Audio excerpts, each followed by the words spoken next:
Bonjour, alors on continue avec la présentation de la collection Alien de Hachette Collection. Voilà, je rappelle qu'il s'agit donc de la construction de la bestiole du premier film de 79 au 1/2, ce qui nous fera un modèle terminé de 1,20 m. Voilà, avec de l'électronique, tout ce qu'on veut. Je vous rappelle aussi à toute fin utile que je vous présente les pièces, je vous présente le fascicule, mais je ne vous présente pas le montage de la créature, parce que c'est un abonnement que j'ai pris pour un ami qui ne pouvait pas s'abonner depuis son pays. Voilà, merci à lui de nous permettre de découvrir ces numéros. Et si vous voulez voir le montage pas à pas, je vous conseille fortement d'aller chez Chris Collection. Mais également sur la chaîne du Monde d'Ilmic. Voilà, ces deux chaînes vous proposeront de voir la réalisation pas à pas de cet alien. En plus de ça, je sais désormais que je suis complémentaire des présentations de l'ami Ilmic et j'en suis heureux. Voilà, donc en tout cas pour ce numéro 19, a priori on a d'autres pièces qui sont apparemment les côtes. J'ai hâte de voir ce que ça donne. Bon, à mon avis, il n'y a pas grand chose des côtes de ce brave alien, hein, mais ça fait du bruit. C'est déjà ça. Alors voyons. Eh bien écoutez, je suis assez surpris parce qu'il y a quand même deux morceaux de côte, des côtes qui sont en métal. C'est ce qui fait du bruit. Voilà. Et à mon avis, là, c'est un autre morceau qui doit correspondre à... Non, c'est même pas la jambe, apparemment. C'est encore des morceaux pour la côte. Voilà. Les côtes. Donc, agréablement surpris, parce que c'est pas bien grand, mais c'est en métal.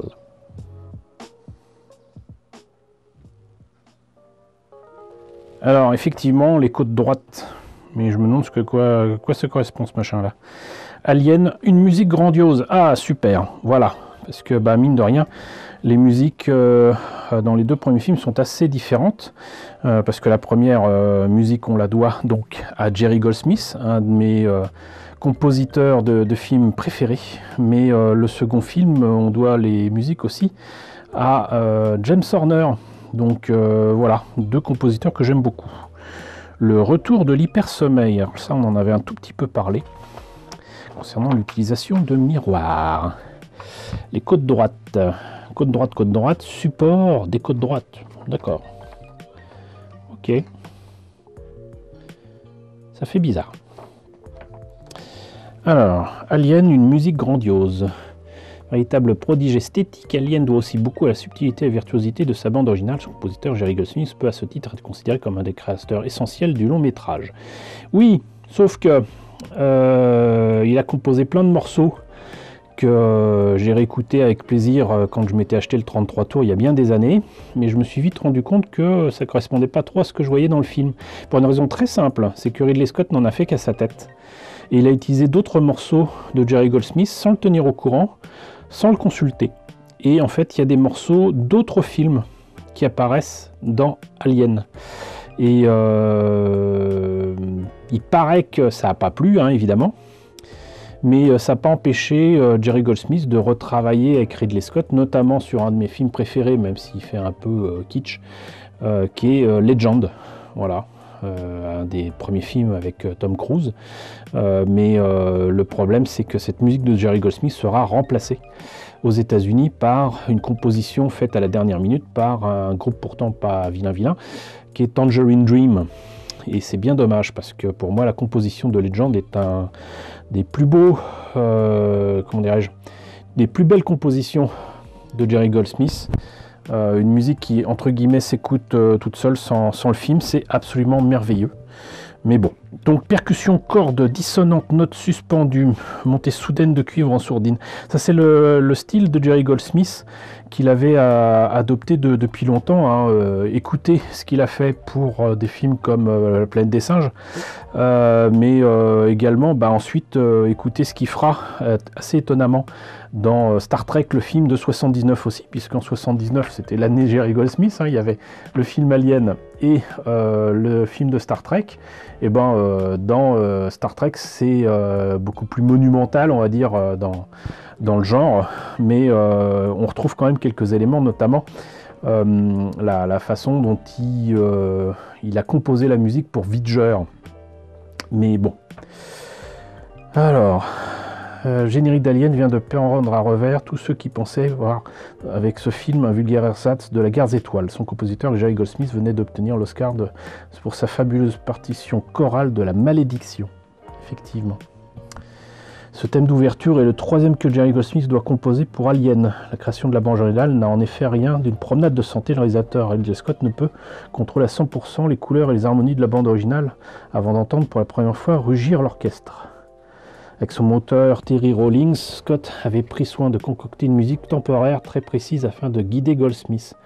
Ce thème était constitué d'anciens morceaux du compositeur. La bande originale du drame Freud, effectivement réalisé en 1962 par John Huston, mais aussi d'extraits de la symphonie numéro 2 de Howard Hanson. Alors, il le présente comme ça, mais c'est pas ce que j'ai lu et ce que j'ai entendu dans différentes interviews et notamment dans les bonus de fameuse box DVD dont je vous parle souvent.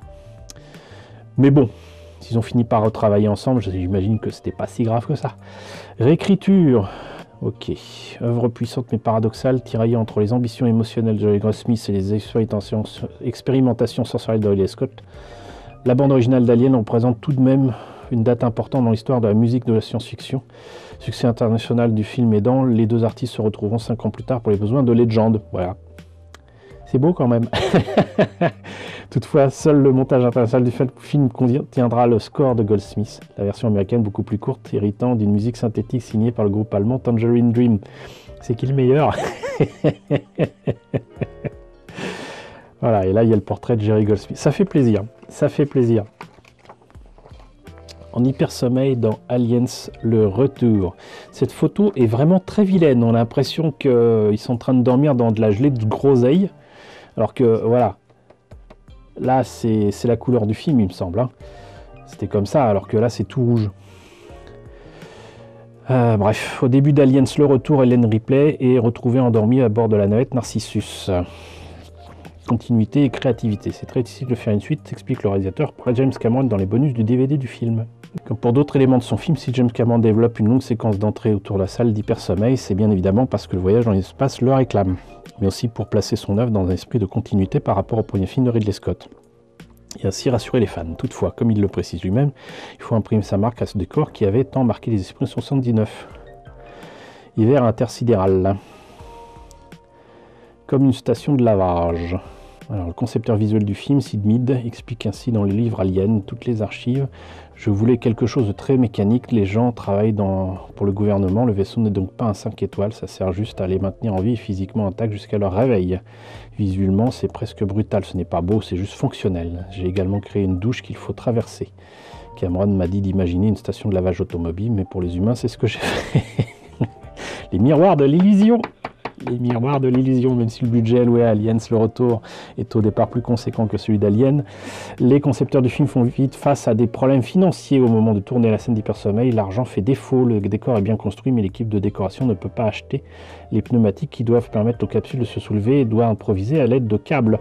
Surtout, seulement 4 capsules peuvent être fabriquées, alors que 12 doivent être visibles à l'écran. Le chef décorateur du film, Peter Lamont, alors une idée géniale, il fait installer un grand miroir au bout du plateau et en place un autre derrière la caméra. De cette manière, les capsules sont démultipliées et l'illusion est parfaite. Et effectivement, ce que vous voyez là, c'est un miroir. Voilà, c'est beau, c'est beau. La quarantaine des astronautes. Ben oui, hein, quand ils revenaient de l'espace, on ne savait pas trop ce qu'ils ramenaient avec eux, donc hop, question de quarantaine. Voilà, ils étaient déjà enfermés. Bon, ils avaient certainement... comment dirais-je, un confort indéniablement augmenté en quarantaine sur Terre, mais n'empêche qu'ils n'ont pas pris le risque de leur faire voir leur famille, de les faire sortir de là, machin, enfin bref. Alien, Prepare Yourself.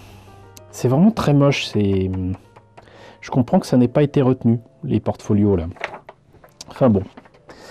Bon, bah écoutez, un numéro 19 qui me conforte dans le sens où je connais bien mon sujet, hein, voilà. Dans tous les cas, j'espère que la présentation de ce numéro 19 fort intéressant vous a intéressé. N'hésitez pas à me dire ce qu'il en est dans la section commentaires, n'hésitez pas à liker, c'est très important, n'hésitez pas à partager, n'hésitez pas à vous abonner si ce n'est pas déjà le cas. Coucou aux nombreux abonnés qui nous ont rejoints ces derniers temps, bienvenue ici, coucou aux grands anciens qui me suivent depuis plus de 5 ans. Merci à tous de votre fidélité, merci à tous de votre soutien sur Tipeee et sur Paypal, surtout prenez soin de vous. Je vous laisse avec la liste des contributeurs de la chaîne et je vous dis à très bientôt, je l'espère, pour la présentation du numéro 20 d'Alien.